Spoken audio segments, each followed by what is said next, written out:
Here's the paradox no one's talking about. The US dollar controls 88% of all global currency trades, yet 45% of the world's population just announced they're building a system to bypass it entirely. Not in a decade, not as a distant threat, right now. And the strangest part, most Western analysts are still dismissing this as economic fantasy, while 90% of trade between BRICS nations has already shifted to local currencies. This isn't speculation about what might happen. This is documentation of what's already underway. And the mechanism behind it reveals something far more significant than a currency war. Vladimir Petrov still remembers the exact moment he realized his life savings had become a political weapon. February 2022, a Tuesday morning in his small Moscow apartment. The 53-year-old high school mathematics teacher had spent 11 years accumulating foreign stocks through a Russian brokerage. Modest amounts. About $42,000 in Apple, Microsoft, a few European ETFs. His retirement fund. His daughter's future university tuition. He logged into his account that morning, expecting to check his portfolio performance. Instead, he found a single message. Assets frozen due to international sanctions. No warning, no appeal process, no timeline for resolution. Vladimir sat at his kitchen table for 2 hours, staring at his phone, unable to move. Here's what most people get wrong about the BRICS digital currency story. They see it as an attack on America, a coordinated assault by hostile nations trying to destroy Western financial dominance. The headlines scream about economic warfare, about revenge, about geopolitical chess moves between superpowers. But that framing misses the fundamental truth buried beneath the rhetoric. Picture a screen showing the BRICS Pay interface demonstration from the October 2024 Kazan summit, then slowly pulling back to reveal a map of participating nations spanning from Sao Paulo to Shanghai. This isn't primarily about hurting America. It's about something far more basic. It's about millions of ordinary people like Vladimir, who discovered overnight that the global financial system wasn't designed for them. It was designed to control them. And that realization, spreading across nations representing 45% of humanity, has set in motion something the architects of dollar dominance never anticipated. Consider Maria Santos, 37. A coffee exporter from Sao Paulo. For 15 years, she ran a mid-sized operation, shipping premium Brazilian beans to buyers in Europe, Asia, and the Middle East. Every transaction went through the same ritual. Her buyers paid in dollars. Those dollars passed through American correspondent banks. Each transfer cost her between 3 and 7% in fees and conversion charges. Each payment took 3 to 5 business days. And every single transaction, without exception, was visible to American financial regulators. This is simply how international trade worked. Not because it was efficient, not because it served her interests, but because no alternative existed. Why does a Brazilian woman selling coffee to a German company need American permission to complete the transaction? That question used to sound naive. The answer seemed obvious. The dollar was the lingua franca of global commerce. Everyone used it because everyone else used it. Network effects, convenience, stability. These were the explanations economists offered, and for decades they were good enough. Then came March 2024. Russian news agency TASS reported that BRICS nations had begun developing a blockchain-based payment system. The initiative, tentatively called BRICS Bridge, would connect member countries' financial systems through digital gateways. Settlements in central bank digital currencies. No American intermediaries. No SWIFT messaging system. No 3-day delays. No permission required from Washington. Kremlin aide Yuri Ushakov framed it with clinical precision. We believe that creating an independent BRICS payment system is an important goal for the future, he said. The main thing is to make sure it is convenient for governments, common people, and businesses, as well as cost-effective and free of politics. Convenient, cost-effective, free of politics. 3 words that summarize the entire motivation behind the largest monetary realignment in modern history. Meanwhile, halfway across the world, Jiang Wei sat in his office at a mid-sized manufacturing firm in Shenzhen, crunching numbers that didn't make sense. The 41-year-old export manager had been tracking his company's payment flows for a decade. In 2023, something shifted. Payments from Russian buyers that used to take a week started arriving in 2 days. The conversion losses dropped from 5% to under 1%. When he traced the change, he discovered his finance department had quietly switched to yuan-ruble direct settlement. No dollars involved, no American banks in the chain. The efficiency gain translated to roughly $400,000 in annual savings for his company alone. Jiang wasn't making a political statement. He was following the numbers. Imagine a split-screen visualization. On one side, the traditional dollar payment route with its multiple intermediaries, fees deducted at each node. On the other side, the direct BRICS payment pathway, streamlined and direct. Here's the data point that should keep Washington awake at night. In 2022, approximately 65% of trade between BRICS nations settled in local currencies. By mid-2024, that figure had jumped to 90%. Not because governments mandated it, because businesses chose it. The efficiency advantage was simply too large to ignore. But efficiency alone doesn't explain the acceleration. The deeper driver lies in an event that occurred on February 26, 2022. When Western nations froze roughly $300 billion in Russian central bank reserves held in foreign jurisdictions. The message was unmistakable. Dollar-denominated assets aren't really yours. They exist at the pleasure of American policymakers. And if you find yourself on the wrong side of Washington's geopolitical interests, decades of accumulated reserves can vanish with a keystroke. The dollar is no longer just a currency, it's become a weapon, and weapons tend to inspire the development of countermeasures. Consider what that freeze looked like from New Delhi, or Pretoria, or Brasilia. These governments hold trillions in dollar reserves. They've structured their entire financial systems around dollar dominance, and they watched as one of the world's largest economies was financially amputated from the global system in a matter of days. Not through military force, through banking protocols. The implications were impossible to miss. Priya Sharma, 44, manages foreign exchange operations at a major Indian bank. In March 2022, her department received an unusual directive from senior management. Conduct a comprehensive review of all dollar-denominated exposure. Model scenarios for reduced dollar access. Identify alternative settlement mechanisms for key trading partners. She spent the next 6 months building contingency frameworks she never imagined would be necessary. We weren't anti-American, she told colleagues at the time. We were risk managers.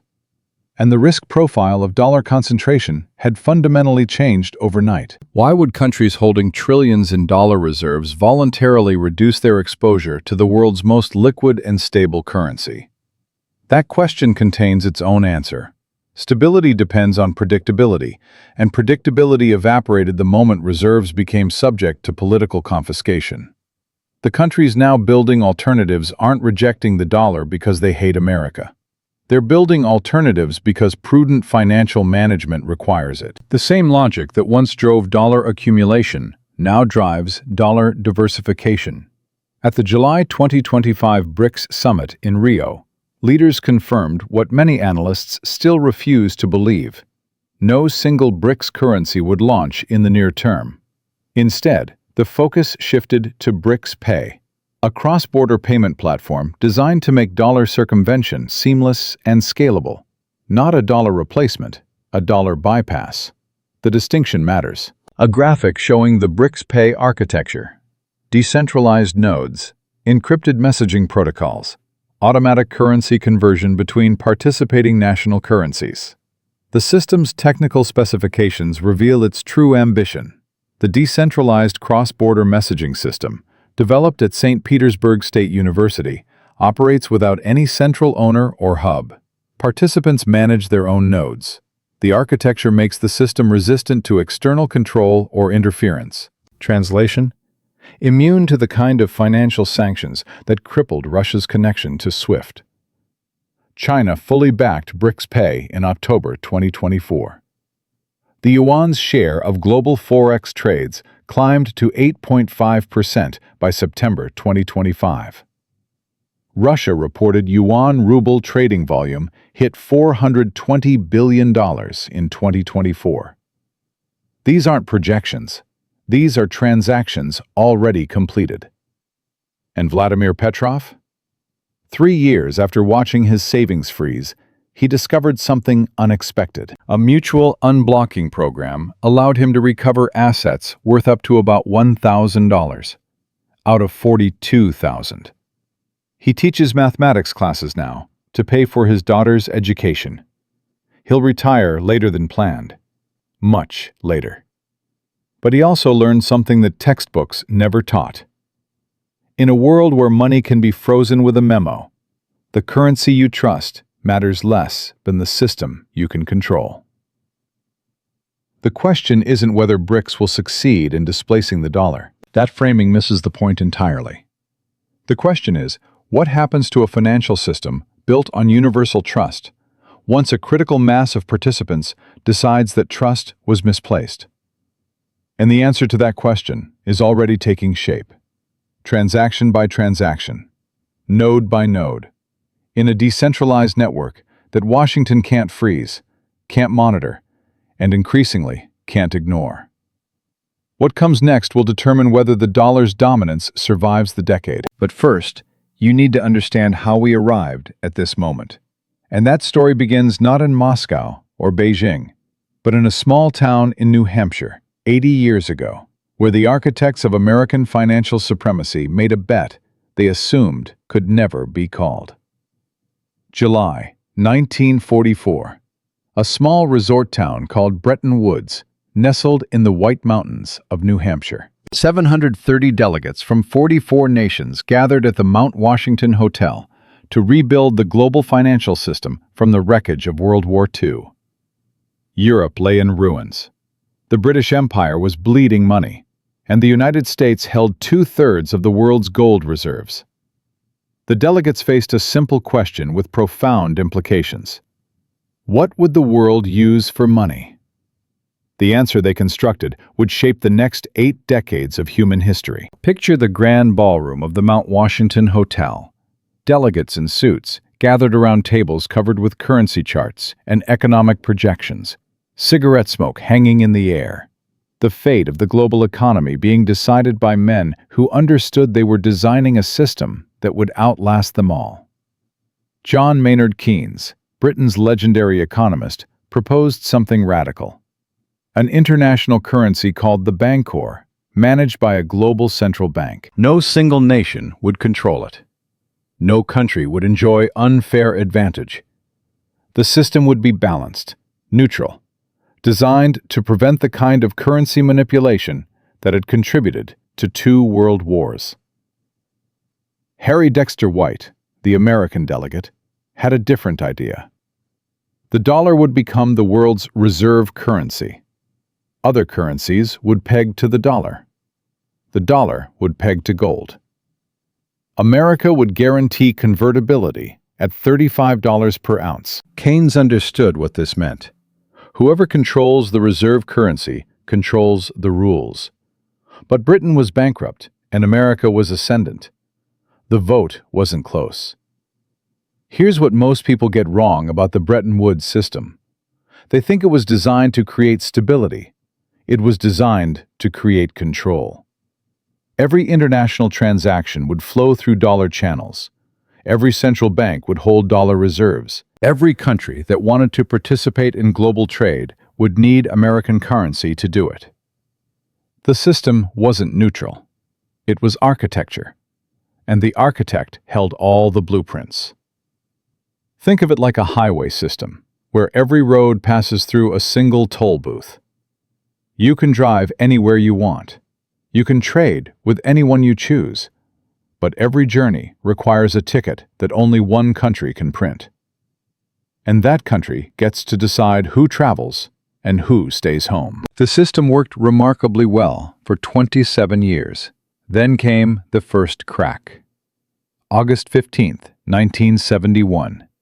Richard Nixon addressed the nation from the Oval Office. The speech lasted 18 minutes. The consequences are still unfolding. Nixon announced that the United States would no longer convert dollars to gold at the fixed rate. The gold window was closing. The Bretton Woods system, as designed, was dead. What replaced it was something unprecedented in monetary history: a global reserve currency backed by nothing but faith. Faith in American institutions, faith in American military power, faith in the continued willingness of the world to accept green paper in exchange for real goods and real labor. The economists called it fiat currency. The rest of the world called it the only option available. Remember Maria Santos from Part 1, the Brazilian coffee exporter paying 7% on every international transaction? Her grandfather, Roberto Santos, was 23 years old in 1971. He'd just taken over his family's small coffee farm when the Nixon shock hit. Within months, the Brazilian Cruzeiro had lost 30% of its value against the dollar. His export contracts, priced in dollars, suddenly couldn't cover his production costs. Roberto spent the next decade watching his margins evaporate as currency fluctuations consumed profits that should have gone to equipment and expansion. 3 generations later, his granddaughter still pays tribute to the same system that nearly bankrupted him. The fee structure changed. The fundamental dependency didn't. But here's where the mechanism gets interesting. How does the United States maintain dollar dominance without gold backing? The answer lies in a network most people have never heard of: SWIFT, the Society for Worldwide Interbank Financial Telecommunication. Founded in 1973, headquartered in Belgium, technically controlled by a cooperative of international banks, SWIFT doesn't move money. It moves messages about money. When Maria Santos sells coffee to a German buyer, SWIFT transmits the payment instructions between their banks. When Vladimir Petrov purchased Apple stock through his Russian brokerage, SWIFT messages coordinated the settlement. Visualize the SWIFT network as a nervous system spanning the globe. Fiber optic cables carrying encrypted messages between 11,000 financial institutions in over 200 countries. Every international payment pulsing through this network, like signals through neurons. Here's the critical detail. SWIFT is based in Belgium and governed by Belgian law, but the United States exercises enormous influence over its operations. American banks process the majority of dollar transactions. American regulators can demand records. American sanctions can disconnect institutions from the network entirely. In theory, SWIFT is international. In practice, it's an extension of American financial power. The money doesn't have to touch American soil for America to control it. Consider what this means. Every dollar transaction in the world, regardless of where it originates or terminates, can be monitored by American authorities. Every participant in the dollar system operates with the implicit understanding that access is a privilege, not a right, and that privilege can be revoked. Chen Xiaoming learned this lesson in 2018. The 47-year-old ran a trading company in Guangzhou that sourced auto parts from Iran. Legal under Chinese law, profitable for his business. Then American secondary sanctions hit. His company's correspondent bank in Hong Kong received notice that processing payments to Iranian suppliers would jeopardize its access to the dollar system. The bank had no choice. Chen's accounts were frozen within the week. His Iranian contracts became worthless paper. He spent the next year untangling relationships that had taken a decade to build. Not because he broke Chinese law. Not because he threatened American security. Because his business model required a currency that someone else controlled. This is the mechanism behind dollar dominance. It's not just that countries want dollars. It's that the system makes alternatives nearly impossible. International trade requires international payments. International payments require messaging networks. The dominant messaging network operates under American influence.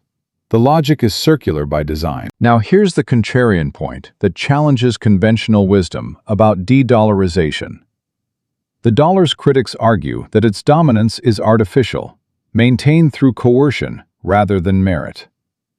The dollar's defenders argue that dominance reflects genuine superiority, that the depth and liquidity of American financial markets simply can't be matched. Both arguments miss the deeper truth. The dollar's dominance is self-reinforcing, precisely because breaking the cycle carries enormous costs. It's not that alternatives don't exist. It's that switching to alternatives means abandoning the network effects that make the current system efficient. Imagine you're a small business owner, and everyone in your industry uses the same accounting software. The software is expensive. The company that makes it sometimes changes the terms unfairly. But all your suppliers use it. All your customers use it.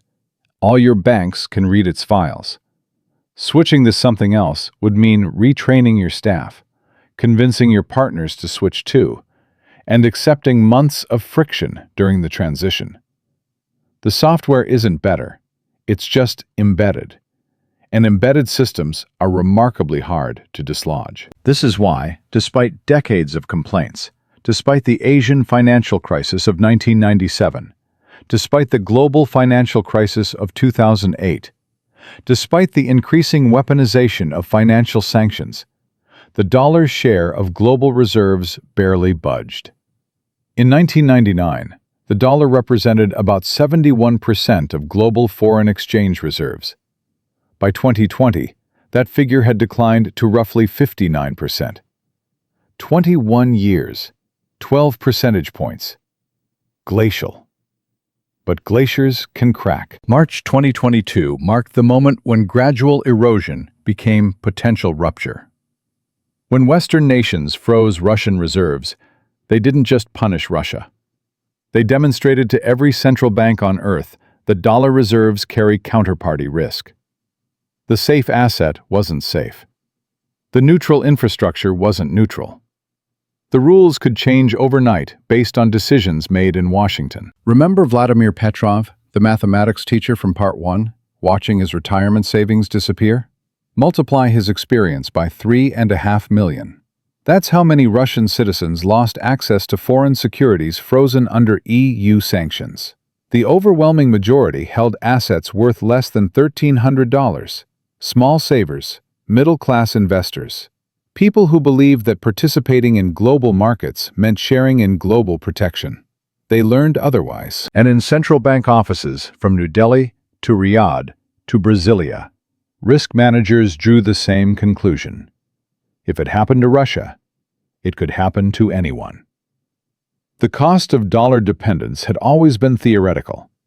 Now it was documented, quantified, undeniable. What happens when the foundation of a financial system stops being trusted by the people who built their economies on top of it? That question hung in the air at the October 2024 BRICS summit in Kazan, where Vladimir Putin stood on stage holding what appeared to be a prototype BRICS banknote. The image was symbolic. The substance was already operational. BRICS Pay, BRICS Bridge, bilateral swap lines totaling hundreds of billions in local currencies, digital yuan settlements expanding across Asia and Africa. A parallel financial infrastructure rising in the shadow of the one that Bretton Woods built. The next section will reveal how this alternative system actually works, who benefits, who loses, and why the timeline for change is accelerating faster than most analysts predicted. But first, understand what's really at stake. This isn't a story about currencies competing for market share. It's a story about who writes the rules of global commerce. For 80 years, the answer was unambiguous. That certainty is ending, and what replaces it will determine the financial futures of billions of people who never asked to be caught between great powers playing monetary chess with their savings. The official story goes like this. BRICS nations are building an alternative payment system because they want to challenge American hegemony. It's geopolitics. Great power competition. The inevitable clash between rising challengers and the incumbent superpower. Western analysts frame it as aggression. BRICS officials frame it as self-defense. Both framings serve their purposes. Both framings miss the point. Here's what's actually happening, and it has almost nothing to do with the narratives you've been fed. In December 2024, Donald Trump posted a direct threat on Truth Social. Any BRICS nation creating a new currency or backing alternatives to the dollar would face 100% tariffs and lose access to American markets. The message was unambiguous: comply or suffer. Kremlin spokesperson Dmitry Peskov responded within hours. If the U.S. uses economic force to compel countries to use the dollar, it will further strengthen the trend of switching to national currencies. Pause on that exchange for a moment. The world's largest economy threatened to economically devastate nations representing 45% of global population. The response wasn't fear. It was acceleration. Why would countries risk American retaliation to build payment systems they don't urgently need? The answer lies in a document most people have never seen. The BRICS Bridge Technical Specifications, developed by Russian and Chinese financial engineers, outline a system designed not just to bypass SWIFT, but to make SWIFT obsolete for participating nations. Decentralized nodes, no central authority. Encrypted messaging with multiple redundancy pathways. The architecture ensures that even if one country faces sanctions, the network continues functioning for everyone else. Visualize a web of interconnected nodes, spanning from Moscow to Mumbai to Johannesburg to Sao Paulo. Each node independently capable of routing transactions. No single point of failure. No single authority capable of shutting down the network. This isn't a backup system. It's a replacement infrastructure being built in plain sight, while Western analysts debate whether it's technically feasible. But here's where the story takes its first unexpected turn. The biggest beneficiaries of BRICS Pay won't be governments. They'll be corporations. Specifically, the same multinational corporations that currently profit from dollar dominance. Consider the numbers. Cross-border payment fees generated approximately $120 billion in revenue for financial institutions in 2023. The majority of that revenue flowed to American and European banks. BRICS Pay promises near zero transaction fees, with settlement times measured in seconds rather than days. For a company like the one Zhang Wei manages in Shenzhen, the one we mentioned in Part 1, switching to BRICS settlement saved $400,000 annually. Scale that across millions of businesses, and you understand why corporate adoption is outpacing government implementation. The irony cuts deep. American sanctions designed to punish adversaries are creating financial incentives for American allies to adopt alternative systems. Let me tell you about someone who embodies this contradiction. James Morrison, 51, runs procurement for a mid-sized American manufacturing company based in Ohio. His job involves sourcing components from suppliers in 12 countries, including India, Brazil, and South Africa. Every month, his company processes roughly $8 million in international payments. Every month, approximately $240,000 disappears into fees, currency conversion losses, and correspondent banking charges. That's nearly $3 million annually. Money that could fund equipment upgrades, worker bonuses, American jobs. James discovered BRICS Pay during a trade conference in Dubai. An Indian supplier mentioned casually that payments through the new system arrived in hours instead of days, with fees under 1%. James brought the information back to his CFO. The conversation lasted exactly 4 minutes. "We can't be seen using a Russian-Chinese payment system," the CFO said. "The reputational risk is too high." $3 million a year, sacrificed to avoid headlines. What most people get wrong about the BRICS financial revolution is the assumption that it threatens American consumers. The opposite is true. American businesses and consumers are among those most harmed by the current system. They pay higher prices because their suppliers pay higher transaction costs. They wait longer for goods because payments take longer to clear. They subsidize a financial infrastructure that extracts rent at every stage of the supply chain. The system doesn't serve Americans. It serves American banks. There's a difference. Microhook. What happened next will explain why the timeline for change suddenly accelerated from decades to years. October 2024, the BRICS summit in Kazan, Russia. 45 heads of state and government representatives gathered to formalize what had been building in back channels for years. The summit produced the Kazan Declaration, a document that received minimal Western media coverage, despite containing provisions that will reshape global finance for generations. Among the key announcements, BRICS Clear, a settlement system for securities trading that bypasses Western depositories. Expansion of the new development banks lending in local currencies. Standardized protocols for central bank digital currency interoperability. And crucially, the formal endorsement of BRICS Pay as the bloc's preferred cross-border payment mechanism. Picture the summit hall in Kazan. Flags of 10 nations arranged in a semicircle. Putin at the podium, holding the prototype BRICS banknote. Cameras from 70 countries broadcasting the image, while American networks ran segments about domestic political scandals. The visual was theater.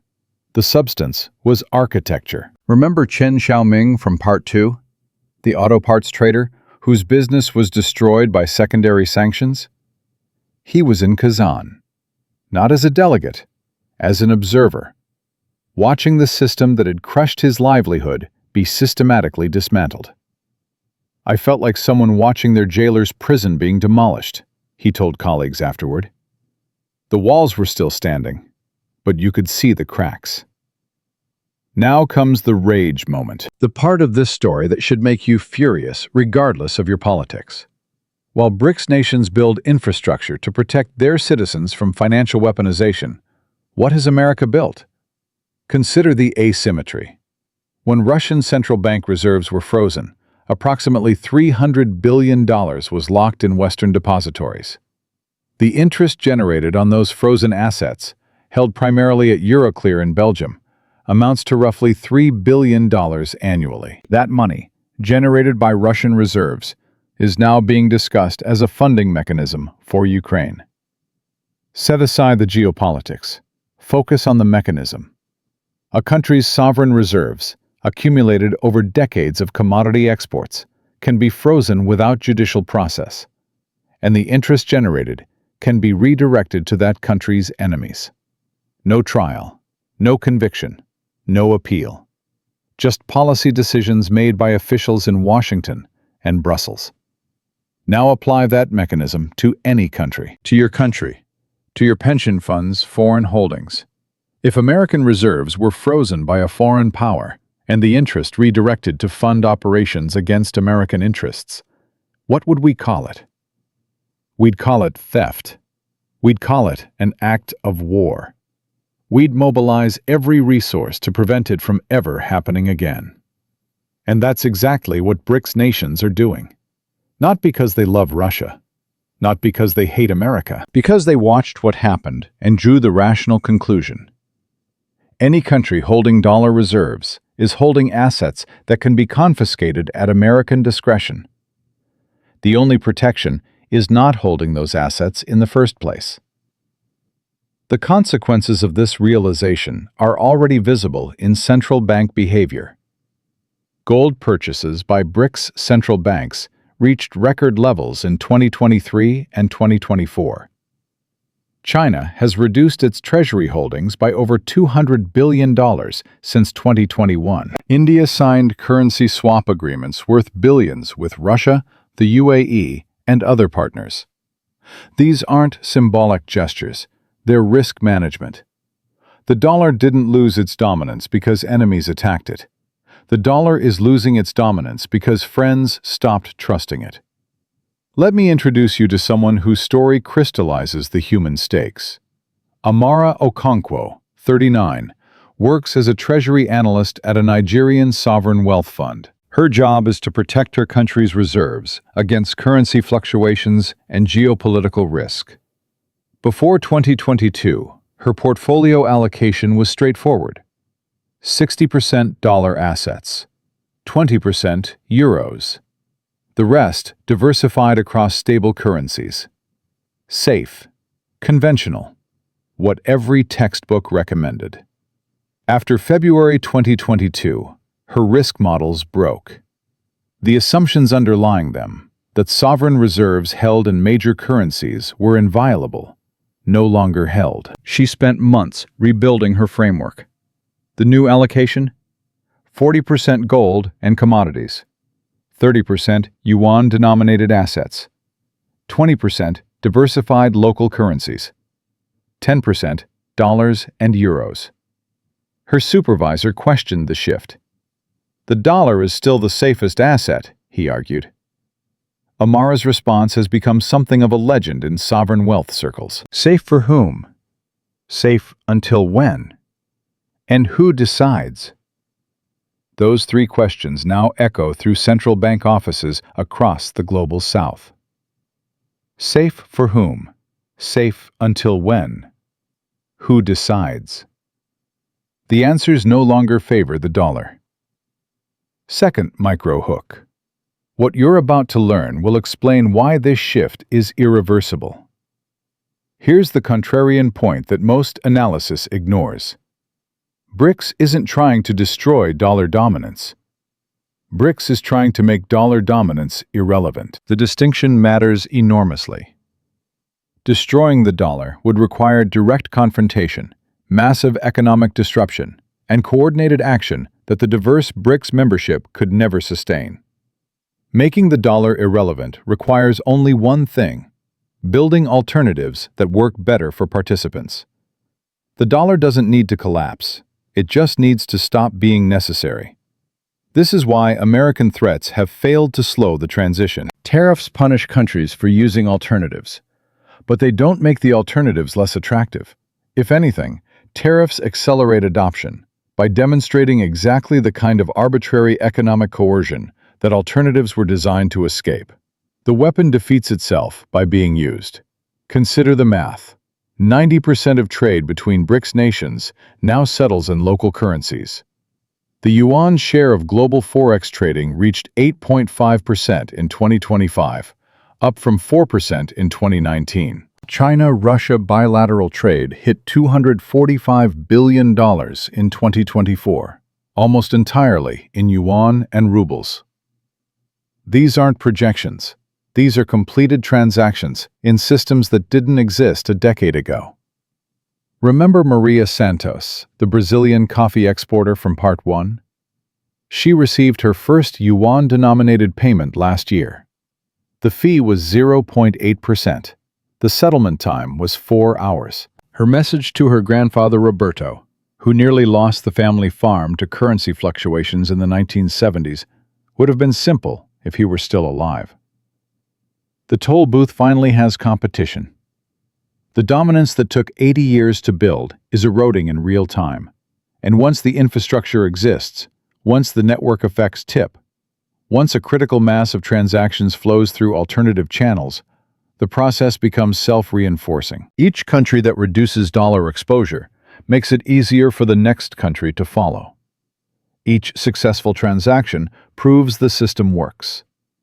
Each American sanction validates the decision to build alternatives. But here's what Western analysts consistently underestimate. The shift isn't just about finance. It's about dignity, about sovereignty, about the right of nations to conduct commerce without seeking permission from Washington. And that's a motivation that no tariff can counter and no threat can contain. What comes next will determine whether this transition remains orderly or turns chaotic. The mechanisms are in place. The incentives are aligned. The only remaining question is speed. And as you're about to see, the forces accelerating this timeline are far more powerful than the forces trying to slow it down. The forces accelerating this timeline became visible in the first quarter of 2025, and they came from a direction nobody predicted. Amara Okonkwo received the call at 3 a.m. Lagos time. Her counterpart at the South African Reserve Bank, a veteran named Thabo Molefe, spoke in clipped sentences. The Saudis just moved. 40 billion in treasury holdings, liquidated overnight. Beijing confirmed the swap. Amara sat up in bed, her mind racing through the implications. "That's not diversification," she said. "That's a signal." Tabo's voice carried exhaustion and something else. Fear. The signal is already sent. The question is, who receives it first? The Saudi move hadn't been announced publicly. It wouldn't be for another 6 weeks. But in the tight network of sovereign wealth managers, information travels faster than press releases. Within 72 hours, Amara watched her colleagues across 3 continents adjust their positions. Not dramatically, not publicly, but unmistakably. The herd was turning. What the financial press missed in those critical weeks was the coordination happening below the surface. BRICS finance ministers had established encrypted communication channels specifically to avoid the monitoring capabilities embedded in Western financial infrastructure. The irony wasn't lost on participants. They were using the same operational security techniques that intelligence agencies employed, applied to treasury management. Because in 2025, treasury management had become a form of economic warfare. Jiang Wei noticed the shift in his payment patterns before he understood its cause. His Shenzhen manufacturing firm had processed yuan settlements for 3 years. The volumes were steady, predictable. Then in February 2025, they spiked. New customers from countries he'd never served. Indonesian distributors, Egyptian importers, Ethiopian textile manufacturers, all requesting yuan invoicing, all citing the same reason when he asked. Dollar payments got complicated, an Indonesian buyer told him. Too many questions from banks, too many delays. Yuan just works. The American banking system had become its own worst enemy. James Morrison, the Ohio procurement manager we met earlier, watched his competitive position erode in real time. His Indian suppliers started offering 5% discounts to customers who paid in rupees. His Brazilian partners quoted lower prices for yuan settlements. The $3 million his company lost annually to dollar transaction fees was now joined by price disadvantages against competitors who'd adopted alternative systems. He brought the numbers to his board in March 2025. The meeting lasted 2 hours. The decision took 30 seconds. "We can't be the company that legitimizes Chinese financial infrastructure," the CEO said. "Find other suppliers." James spent the next month searching for alternatives. There weren't any. Not at competitive prices, not with comparable quality. The global supply chain had reorganized around payment efficiency, and his company was stuck paying a premium for political optics. "Do you know what kills me?" James told his wife that night. "The executives making these decisions don't pay the costs. Their bonuses don't shrink. Their jobs aren't threatened. It's the factory workers who lose overtime when margins collapse. It's the middle managers who get cut when we can't compete. The people at the top get to feel righteous. The people at the bottom get to feel unemployed." His wife asked the question he'd been avoiding. "How long before they have to change?" James stared at the ceiling. "Longer than we can afford to wait." Meanwhile, in Moscow, Vladimir Petrov had found unexpected purpose in his financial devastation. The mathematics teacher, whose retirement savings vanished in 2022, had become something of a local expert on alternative payment systems. His neighbors sought his advice. Former colleagues asked him to explain the new digital ruble. He'd spent 3 years studying the systems that had destroyed his wealth, and that knowledge now had value. A local business owner approached him in April 2025. Dmitry Volkov, 43, ran a small export company shipping industrial equipment to Central Asian markets. "The banks are pushing us to use the new settlement system," Dmitry said. "I don't understand how it works. I don't trust what I don't understand." Vladimir spent an evening walking Dmitry through the architecture. The digital ruble operated on a centralized blockchain maintained by the Russian Central Bank. Transactions settled in seconds. Fees were minimal. Cross-border payments to participating countries bypassed SWIFT entirely. The system had limitations. It couldn't process transactions with Western counterparts. But for trade within the BRICS sphere, it was faster, cheaper, and immune to sanctions. "What's the catch?" Dmitry asked. Vladimir considered the question carefully. "The catch is that you're trusting a different set of institutions. Before, you trusted American banks and European clearinghouses. Now you trust Russian and Chinese systems. The question isn't which system is perfect. The question is, which system serves your interests?" Dmitry signed up the following week.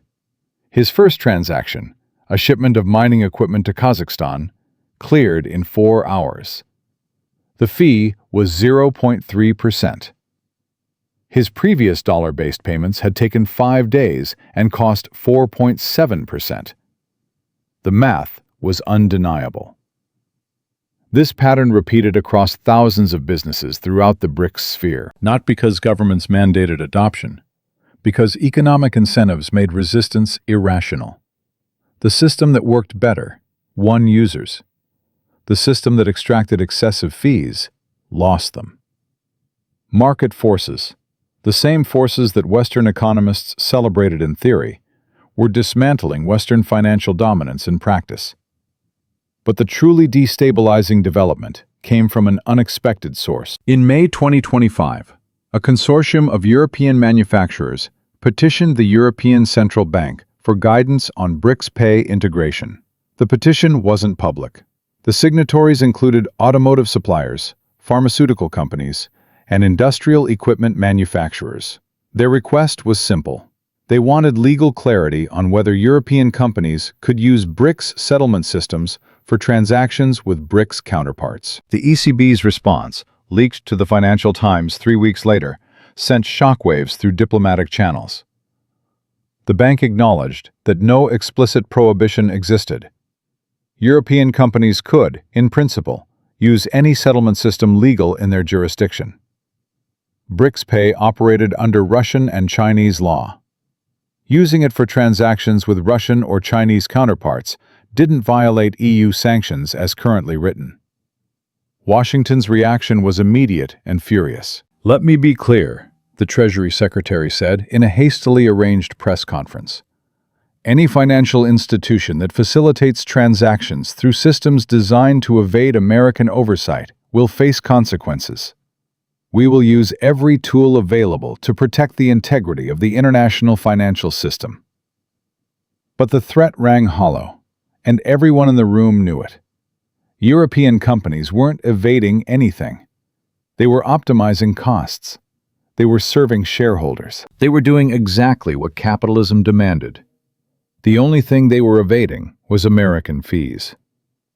Chen Xiaoming watched the press conference from his rebuilt office in Guangzhou. The man whose auto parts business had been destroyed by secondary sanctions in 2018 had spent 7 years reconstructing his network. His new company traded exclusively with BRICS nations. His payments never touched dollar channels. His counterparties were carefully screened to avoid any American nexus. "They're threatening Europeans now," his assistant observed. "How long before they threaten everyone?" Chen smiled without humor. They've been threatening everyone for years. The difference is that now people have somewhere else to go. The somewhere else was becoming more concrete by the day. BRICS Bridge completed its pilot phase in June 2025, processing over $12 billion in transactions during the testing period. The system connected central banks in Russia, China, India, Brazil, and South Africa through standardized digital currency gateways.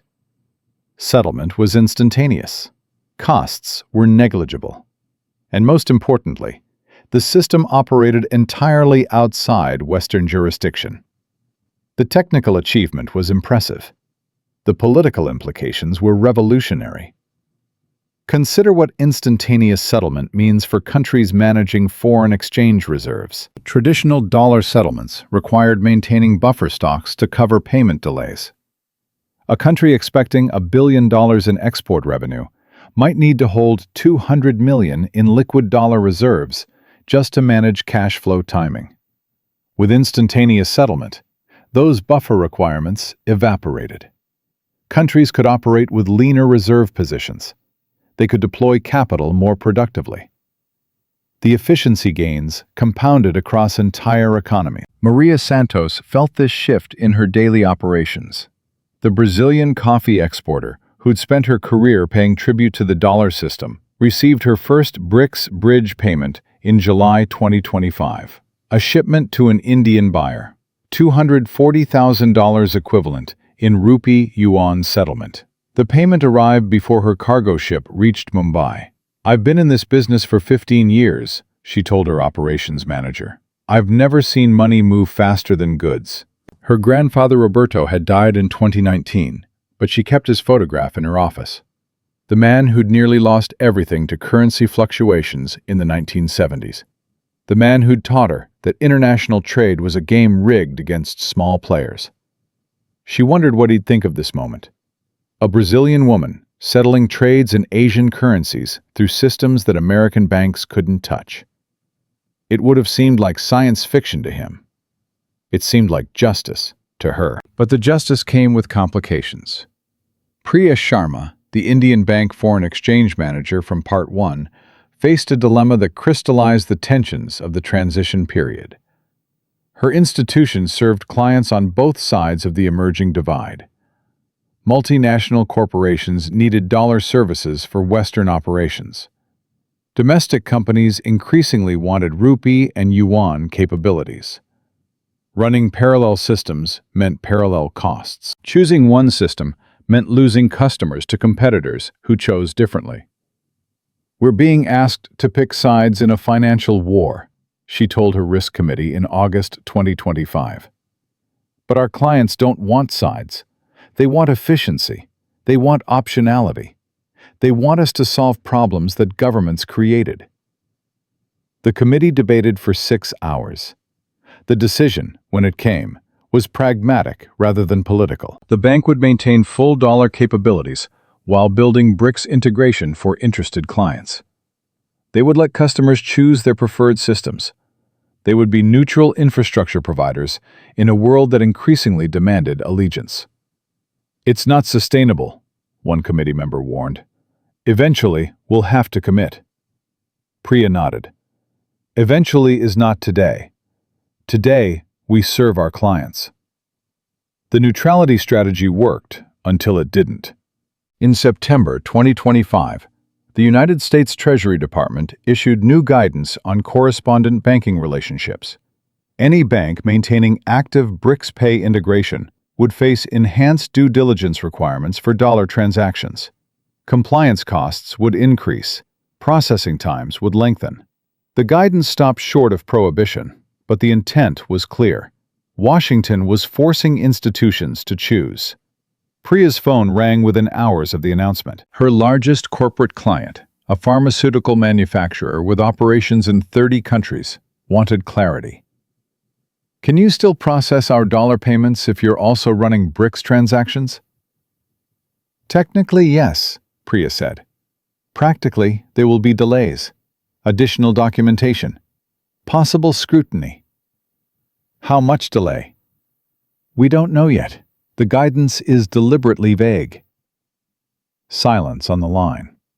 Then, we can't afford uncertainty. Our supply chain requires predictable payment timing. If you can't guarantee that, we'll need to find banks that can. The client moved their account within the month.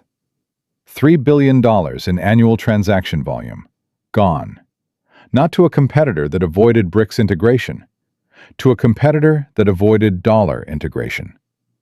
The pharmaceutical company had decided that the BRICS market mattered more than the American one. They weren't alone. This was the moment when the trickle became a flood. Throughout the fall of 2025, multinational corporations began splitting their banking relationships along geographic lines. Western operations used Western banks. Eastern operations used Eastern banks. The integrated global financial system that had characterized the post-Cold War era was fragmenting into regional blocks. Not because ideology demanded it, because compliance costs required it. Amara Okonkwo tracked the fragmentation from her position at the Nigerian Sovereign Wealth Fund. Her diversification strategy, once considered aggressive, now looked conservative. Countries that had maintained heavy dollar exposure were scrambling to rebalance. Countries that had diversified early found themselves with competitive advantages. "We got lucky," her supervisor admitted in their October review meeting. "You called this before most people saw it coming." Amara shook her head. It wasn't luck. It was paying attention. The signals were there for anyone who wanted to see them. Not everyone wanted to see them. No, and now they're learning what willful blindness costs. The costs were becoming visible in unexpected places. American agricultural exporters reported losing market share in Asia and Africa.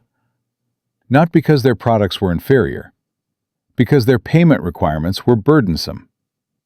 Buyers who could settle in local currencies through BRICS channels preferred suppliers who accepted those settlements. American farmers found themselves priced out of markets their parents had dominated.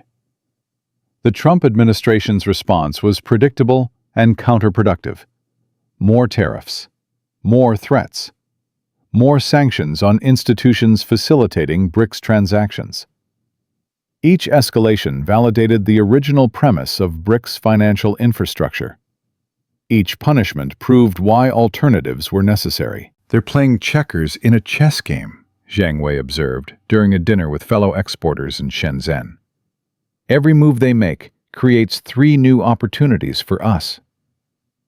His colleague, a woman who'd built a logistics company serving BRICS trade routes, laughed bitterly. "They think they're punishing us.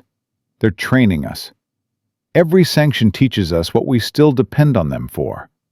Every restriction shows us what we need to build ourselves." The self-sufficiency imperative drove innovation at remarkable speed. Chinese semiconductor companies, cut off from American technology, accelerated domestic development programs. Russian software firms, excluded from Western markets, built alternatives that spread across the BRICS sphere. Indian pharmaceutical manufacturers, facing regulatory barriers in America, pivoted to serve African and Asian markets that welcomed their products. The decoupling wasn't clean. It wasn't efficient. It created redundancies and costs that integrated systems would have avoided. But it was happening. And with each passing month, the interdependence that had once made American economic leverage devastating became less relevant. Vladimir Petrov saw this transformation in his community. The Russian mathematics teacher who'd lost his retirement savings now lived in a country where Western brands had been replaced by Chinese and Indian alternatives. The products were different, the quality varied, but life continued. The economic apocalypse that Western analysts had predicted never materialized. Russia adapted, painfully, imperfectly, but undeniably. "The Americans thought sanctions would bring us to our knees," his neighbor observed during a conversation in November 2025. "They brought us to our feet. We learned to stand without them." Vladimir's response was more measured. "We learned to stand differently. Whether that's better or worse depends on what comes next. What came next was the announcement that reshuffled every calculation. December 2025. The BRICS Summit in Dubai. The host nation, the United Arab Emirates, had joined the bloc only a year earlier. Now, it was positioning itself as the financial bridge between the old system and the new. The summit's closing declaration contained a single paragraph that would dominate headlines for weeks. BRICS nations announced the launch of a multilateral settlement currency, denominated in a basket of member currencies and backed by gold reserves held in participating central banks. Not a replacement for national currencies, a supplement for international trade, a unit of account that no single country controlled. A 21st century answer to the Bancor that Keynes had proposed 80 years earlier at Bretton Woods. The currency would be called the unit. Its value would float against the dollar based on market forces. Its use would be voluntary. Its governance would be shared among member nations according to economic weight. China held the largest stake. India and Russia followed. But no country held veto power. No country could weaponize the system against others. The Western reaction ranged from dismissal to panic. A fantasy currency from fantasy economies, one American pundit declared on cable news. It'll collapse within a year. But the markets didn't share his confidence. Gold prices spiked 8% in the week following the announcement. The dollar index dropped 3%. Treasury yields rose as foreign holders quietly reduced their positions. The unit didn't need to succeed immediately. It just needed to exist. Its existence proved that alternatives were possible. James Morrison watched the news from his Ohio living room. Unemployment checks arriving monthly now. His company having finally succumbed to the competitive pressures it refused to adapt to. His wife sat beside him, silent. "We could have been ready for this," James said. 3 years ago, I told them. I showed them the numbers. I explained what was coming. They didn't want to hear it. No, they wanted to believe it couldn't happen, that America would always be on top, that the rules would never change. He laughed, hollow and tired. The rules changed. We didn't. Across the world, in Lagos, Amara Okonkwo opened a bottle of champagne with her team. The Nigerian Sovereign Wealth Fund had positioned itself perfectly for this moment. Their gold holdings had appreciated. Their yuan exposure was paying off. Their reduced dollar concentration meant reduced vulnerability to the chaos unfolding in currency markets. To diversification, Amara toasted, and to asking the right questions at the right time. Her team echoed the toast, but Amara's mind was already moving forward. The unit's launch was a beginning, not an ending. The real test would come in the months ahead. Could the system scale? Could it maintain stability? Could it resist the inevitable American attempts to undermine it? Safe for whom? She murmured, repeating her famous questions. Safe until when? Who decides? The answers were changing, and with them, the architecture of global finance was being rebuilt, transaction by transaction, node by node, in systems that the architects of Bretton Woods never imagined, and the defenders of dollar dominance couldn't stop.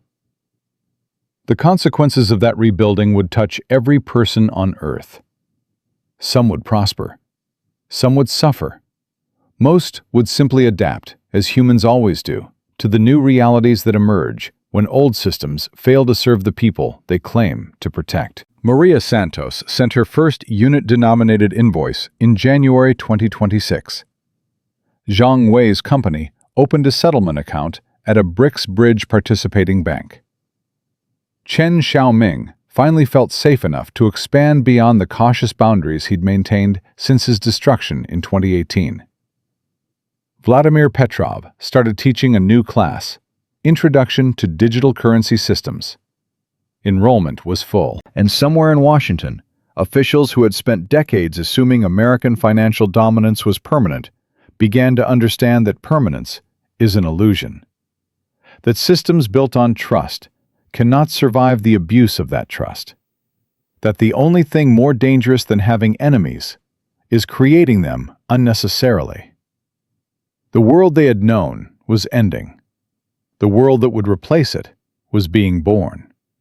And the birth, like all births, would be painful, messy, and ultimately unstoppable. The pattern repeats because the mechanism never changes. Bretton Woods in 1944. Nixon shock in 1971. The weaponization of SWIFT in 2022. The rise of BRICS pay in 2024. Different decades, different actors, same fundamental truth. Whoever controls the payment rails controls the game. The only question is whether you understand the rules before they're used against you.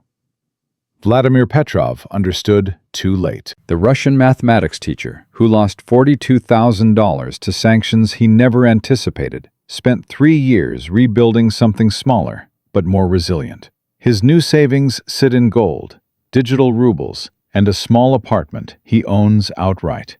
No foreign securities, no exposure to systems controlled by governments that consider him acceptable collateral damage. When his daughter asks about retirement, he tells her the truth. I'll work until I can't. But at least what I have, I actually have. His story isn't unique. It's universal. 3.5 million Russian citizens learned the same lesson. 5 million private investors discovered that participation in global markets meant accepting risks they'd never been told about.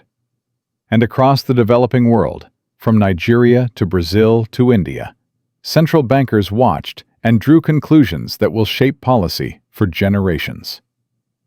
The dollar didn't fall because enemies attacked it. The dollar is falling because the people who depended on it discovered that dependence was the vulnerability. Maria Santos processes her invoices differently now. The Brazilian coffee exporter, who inherited her grandfather's struggle against currency manipulation, runs a business transformed by options he never had. 60% of her settlements flow through BRICS channels. The fees that once consumed her margins have dropped to rounding errors. The 5-day payment delays that disrupted her cash flow have become same-day settlements. She's not anti-American. She's pro-efficiency. The system that serves her better gets her business. That's not ideology. That's arithmetic. Her grandfather Roberto spent his career believing there was only one way to trade internationally. Maria knows better. She knows because alternatives exist now that didn't exist for him. She knows because she watched the system that claimed to be neutral reveal itself as a weapon. She knows because the evidence is in her bank statements, month after month, transaction after transaction. This is what systemic change looks like from the inside. Not dramatic collapses, not sudden revolutions. Quiet decisions by millions of individuals choosing efficiency over inertia, choosing sovereignty over dependence, choosing systems that serve their interests over systems that extract from them. Consider the framework that emerges from this story. 3 questions worth asking, not about what to buy or sell, but about how to see. First, what systems do you depend on that you don't control? Your banking relationships, your currency exposure, your payment infrastructure. Who operates these systems? What are their incentives? And what happens to you if those incentives change? Second, what would you do if access to those systems disappeared tomorrow? Not because you did anything wrong, not because you violated any law, but because someone in a distant capital decided that punishing your country required punishing you. Do you have alternatives? Could you build them? Third, who benefits from your ignorance about these questions? The institutions that profit from the current system have every incentive to minimize discussion of its vulnerabilities. The analysts who built careers on dollar dominance have every incentive to dismiss alternatives. The officials who wield financial weapons have every incentive to keep targets unaware until the moment of impact. These aren't predictions. They're prompts. What you do with them is your choice. The contrarian truth that most analysis still misses is this. The transition away from dollar dominance doesn't require the dollar to fail. It only requires alternatives to succeed. And alternatives are succeeding, right now, in ways that compound daily. 90% of BRICS trade in local currencies. The yuan at 8.5% of global forex volume and climbing. Gold purchases by non-Western central banks at record levels. BRICS Pay, processing billions in transactions that would have required American intermediaries 5 years ago. Each data point represents millions of individual decisions. Each decision represents someone who asked the questions and didn't like the answers. Picture a map of global payment flows, the dense arterial network that once centered entirely on New York and London, now sprouting new pathways through Shanghai and Moscow and Dubai. The architecture of commerce being rewired in real time. James Morrison never found another job in procurement. The Ohio manager who watched his company collapse under the weight of its refusal to adapt now consults for small businesses trying to navigate the fragmented landscape. His advice is simple and hard-won. Don't wait for permission to protect yourself. The people who make the rules aren't thinking about you. They're thinking about power. Your job is to think about survival. His clients listen because he speaks from experience, because he lost what they fear losing, because his scars prove his wisdom. Amara Okonkwo was promoted in January 2026. The Nigerian sovereign wealth analyst, who asked the 3 questions that no one wanted to hear, now leads her institution's Strategic Allocation Committee. Her first initiative, a comprehensive review of every dependency embedded in the fund's operations. Payment systems, custody arrangements, settlement mechanisms, currency exposure. She's mapping vulnerabilities that previous managers preferred not to see. The goal isn't to predict the future, she tells her team. The goal is to survive whatever future arrives. That requires honesty about where we're exposed and courage to reduce that exposure before it becomes a crisis. Honesty and courage. 2 qualities that the architects of dollar dominance assumed the rest of the world lacked. 2 qualities that the rest of the world is demonstrating daily. The signature line of this entire story might be this: trust is the only currency that can't be printed, and the only one that matters when systems fail. Bretton Woods was built on trust. The world trusted America to maintain gold convertibility. Nixon ended that trust in 1971. The dollar survived because the world trusted America to manage fiat currency responsibly. The sanctions of 2022 ended that trust for nations representing nearly half of humanity. What survives when trust is twice betrayed? Something new, something distributed, something no single power controls. That's not prophecy, that's observation. The evidence surrounds us. The transactions are recorded. The infrastructure is operational. The only remaining question is speed. And speed depends on how many more Vladimir Petrovs discover their savings can vanish. How many more Maria Santoses discover that alternatives work better? How many more countries watch their neighbors face financial weapons and decide not to wait for their turn? We started this video with a paradox. The dollar controls 88% of currency trades, while 45% of humanity builds systems to bypass it. That paradox is resolving, not through dramatic confrontation, but through quiet defection. Every business that switches to BRICS settlement, every central bank that diversifies reserves, every individual who asks why their economic security depends on decisions made in a foreign capital. The resolution won't be announced. It will be accumulated, transaction by transaction, node by node, choice by choice. The system that served the world for 80 years is being replaced by the systems that serve the world better. Not because America failed, because America succeeded too well at demonstrating what happens when financial power meets political will. The lesson was learned. The alternatives were built. The rest is mathematics. So where does that leave you? Not as a spectator to history, but as a participant in it. Every financial decision you make exists within systems you didn't design and may not understand. Every assumption about stability rests on foundations that are shifting beneath your feet. The question isn't whether change is coming. The question is whether you'll see it before it sees you. Vladimir Petrov teaches his students something that isn't in any textbook. Mathematics is the study of patterns, he says. And the most important pattern to recognize is the one you're standing inside. The pattern is clear now. The mechanism is visible. What remains is choice. The nations that will thrive in the coming decades are those that understood earliest and adapted fastest. The individuals who will prosper are those who asked uncomfortable questions, while others preferred comfortable ignorance.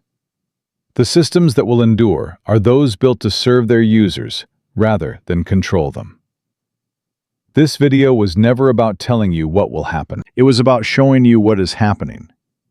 The difference between prediction and observation is the difference between speculation and preparation. One is gambling. The other is wisdom. The dollar's dominance was never permanent. It was just familiar. And familiarity, as generations of financial casualties can testify, is not the same as safety. In the end, every empire learns the same lesson. You can control the system, or you can earn trust within it. You cannot do both forever. And when the choice comes, control always loses. The choice is here. The transition is underway.